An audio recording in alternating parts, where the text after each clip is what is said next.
Que a paz e a graça esteja com todos. Irmão, é um motivo de alegria de estar neste momento, nesta noite, né, para me trazer divulgação sobre o reino de Deus, né? E o meu vídeo vai ficar marcado aí nas redes sociais, né, no canal no YouTube, né? Desde já, deixa uma notificação para mim, deixa uma visualização para mim aí, deixa aí a notificação, um joinha para mim aí, né? Se inscreva no meu canal, no canal do YouTube, né? Eu vou trazer uma demonstração para vocês aí, vou ministrar a palavra de Deus. Eu vou ministrar a palavra de Deus. Vou trazer hoje para vocês aqui, sabendo, irmão, que Davi, né, não é o nosso libertador. Davi não é o nosso libertador. Eu vou trazer o 1 Samuel 16. O livro de 1 Samuel 16. Da Escritura Sagrada, né? Que Davi não é o nosso libertador. Que é o nosso libertador agora, no Novo Testamento, é o Senhor Jesus, o Filho de Deus, o Rei de Israel. Ele que é o nosso libertador. Ok? Ele que é o nosso libertador. Vou trazer aqui o livro de... Todo mundo já sabe, sobre a passagem de Davi, sobre a passagem de Saul e entre Davi, né? Vou trazer para você aqui o livro da passagem de Davi. O livro 1 Samuel 16. Né? E vou trazer aqui para vocês, né? O livro 1 Samuel 16. Davi é ungido rei de Israel. Davi é ungido rei de Israel.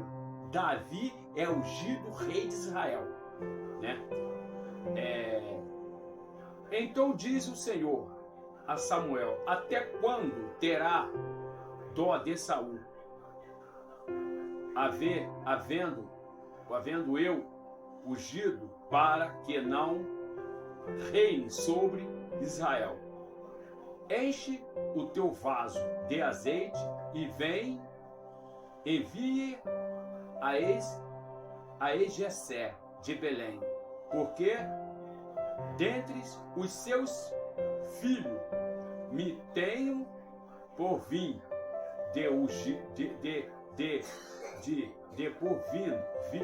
provindo de rei.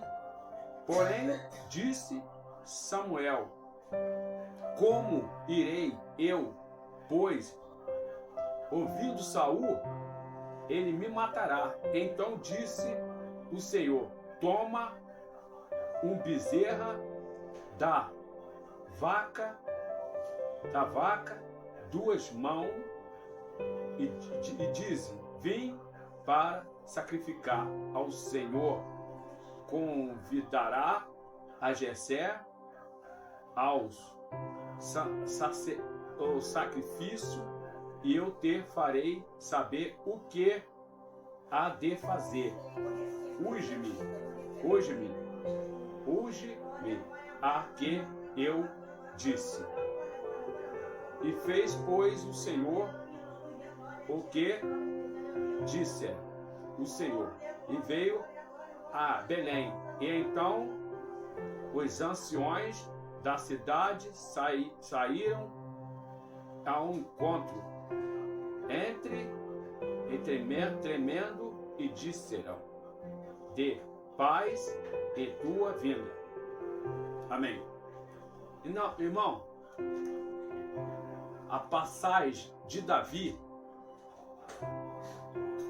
a passagem primeiro foi a passagem de Saul foi ungido como rei de Israel.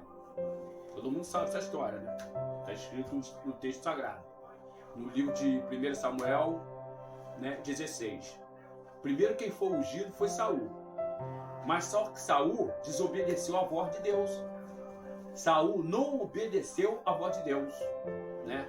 Tudo que Deus mandava Samuel para Saul fazer, Saul estava na desobediência com Deus. Saul estava na desobediência com Deus. vai lá e mata os malaquitas. Foi lá, matou os malaquitas e poupou o boi e poupou o chefe da tribo. Precisou de Samuel ir lá e matar o chefe lá. Porque ele matou criança, matou adulto, botou fogo em tudo, né? E o que era para ele fazer, ele não fez. Ele deixou o chefe vivo. Aí Samuel foi lá, passou a mão da própria espada do soldado e matou ele.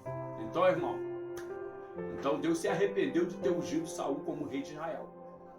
Aí Deus chegou para Samuel, né? Samuel é um profeta. Chegou para Samuel, Samuel, vai até a casa de Jessé em Belém.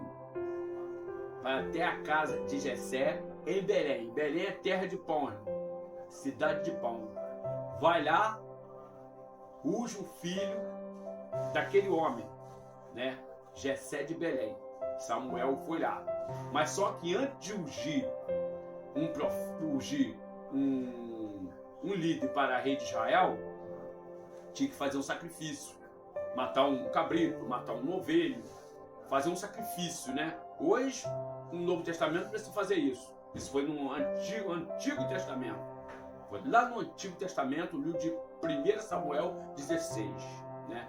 Que tinha que fazer isso, né? Tinha que sacrificar um ovelho, um cabrito para Deus, para poder levantar um rei, que é o rei de Israel, Davi. Aí foi lá na casa desse moço, casa de Jessé de Belém, o Belamitas, foi lá na casa dele, chegou lá, ele tinha 8 filhos, esse moço. Ele tinha 8 filhos, ou 7 ou 8, acho que era 8 filhos que tinha, né? E um estava lá apacentando as ovelhas do seu pai lá no campo, que era Davi, né? E era ruivos, né?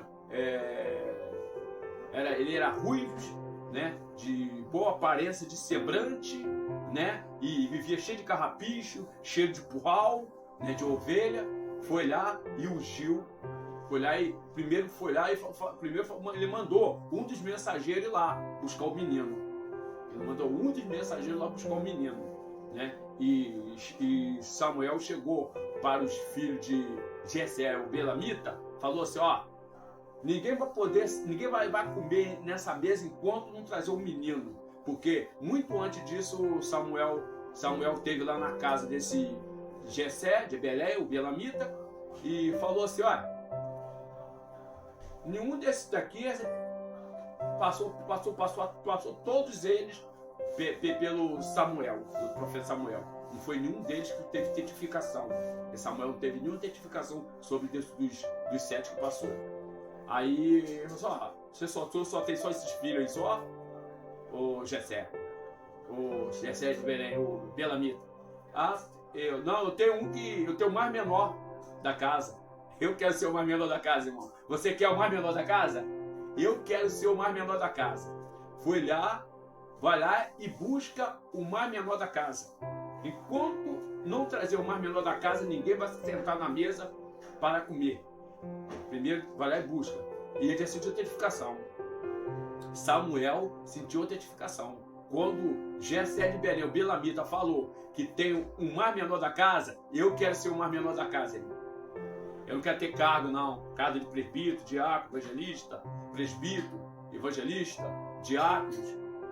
Não, eu quero ser o mais menor da casa. Mesmo que eu tivesse cargo na igreja, eu queria ser o mais menor da casa. Vai lá e chama o menino. Quando chamou, irmão, Deus falou assim, ó, não olha para a aparência do menino. Não olha para a cisterna e nem o interior dele. Nem o cisterno externo. Porque o cisterno eu conheço, né? Então, Deus conhece, né? Então, Deus conhece o coração do homem. Deus conhece o coração da mulher. Deus conhece o coração do homem. Unge ele como rei de Israel. E Davi veio. E todo mundo pensou que era Eliabe. Eliabe era guerrilheiro de combate de guerra. Mas tinha que preparar um homem daquele para poder lutar com o gigante Golias. Que gigante Golias, irmão, tinha mais ou menos aí uns 3 metros ou 4 metros de altura. Nenhum homem podia contra aquele gigante, né? Mas Deus tinha que levantar Davi. E a Bíblia fala que Davi foi perseguido até a morte pela mão de Saul, que Saul teve inveja.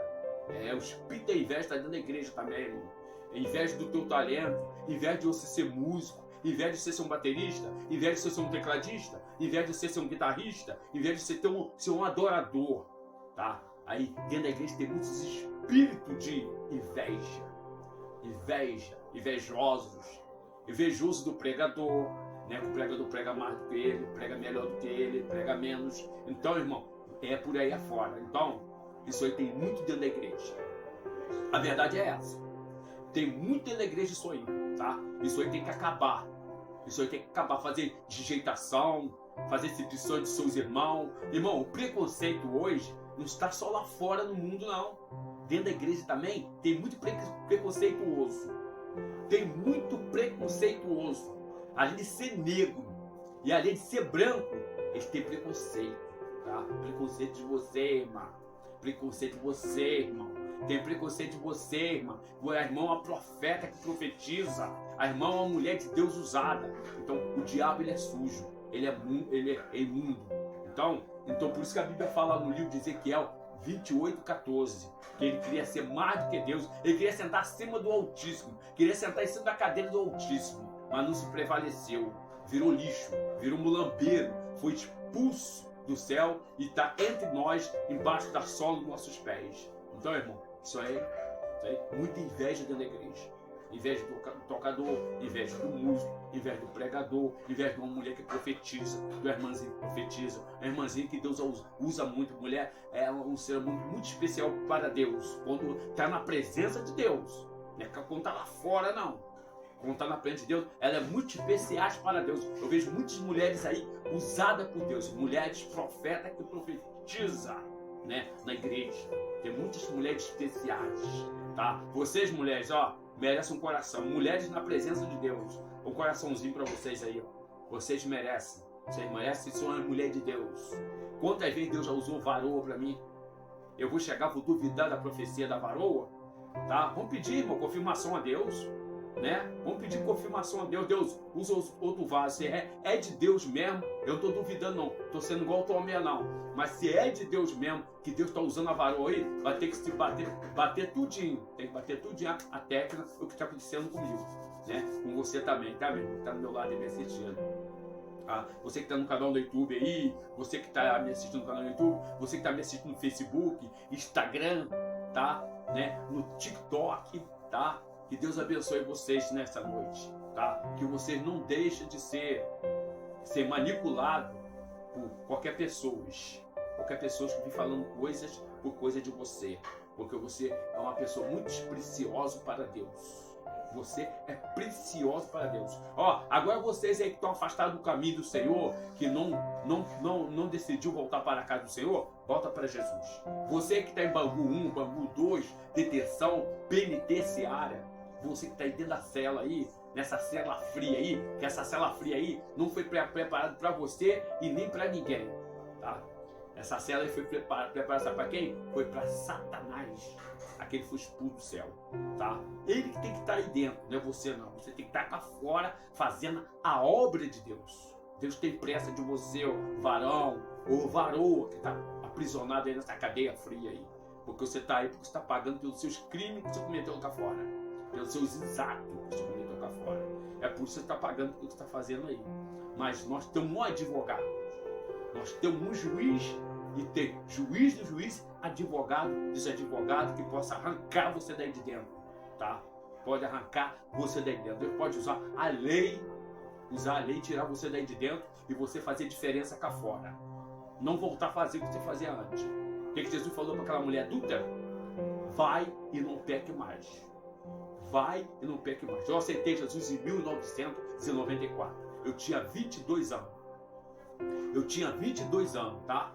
Estou na presença de Deus hoje. Hoje eu estou com 57 anos na presença de Deus, tá? Não larguei o meu Senhor Jesus, tá? Estou firme e forte na presença de Deus Todo-Poderoso. E eu sou grato muito a Ele. Eu agradeço muito a Ele por tudo quanto Ele tem feito por nós, por todos nós, tá? Porque Ele deu o teu único filho amado. É o único filho que Ele tinha. único Filho amado, Senhor Jesus, para morrer ali no Gólgota, ali na cruz do Calvário, para nos dar salvação e vida eterna, tá? Ele deu o teu único Filho, tá? Por nós, para morrer ali naquela cruz por nós. Derramou o teu único sangue por nós ali, para nos dar salvação e vida eterna. E eu vou deixar meu legado aqui para vocês, tá? Eu vou sair um dia dessa terra, mas vou deixar minha pregação para vocês aí, eu vou deixar meu legado para vocês aí. Que Deus é Deus, Ele é todo poderoso. Com esse Deus ninguém pode, tá? Pode levantar um milhão, né? Uma comitiva de 1 milhão de exércitos sobre você. Mas Deus é todo poderoso. Deus é tremendo. Com Deus ninguém pode. Com esse Deus ninguém pode. Faraó com Deus não pôde. Faraó não pôde com Deus, tá? E quando ele viu que Deus era Deus, com Moisés, ele disse, mulher, o Deus de Moisés é o Deus de Moisés mesmo. Tá? Ele confessou diretamente com a mulher dele. Ele mesmo confessou diretamente com a mulher dele.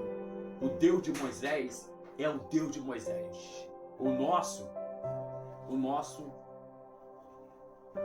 não tem valor nenhum, né? Se tivesse valor, ele ressuscitava meu filho. Ele ressuscitará meu filho, né? Porque Deus mandou mais ou menos aí 10 pragas lá no Egito, né? A praga do sangue, a praga do piolho, a praga da lebre, a praga do sapo, da rã, né? A praga Deus mandou praga de todo jeito. Praga da pertinência, praga da morte, lá do Egito. Então, não mudou nada. Continua a mesma coisa. Então, tudo está acontecendo para fora. Catástrofe, terremoto, tremor de terra, peste. Tudo isso é Deus que está liberando. Sabe por quê? A ira de Deus se ira todos os dias. Todos os dias Deus te ira. Deus se ira todos os dias. Com esse Deus ninguém pode. Com esse Deus todo poderoso ninguém pode. Tá? Não tem satuba, não tem satanás, não tem mandíbula, não tem carta de tarô, não tem feiticeiro, não tem feitiçaria, não tem nada. Com esse Deus ninguém pode. Ai daquele que tocar um dos ungidos de Deus.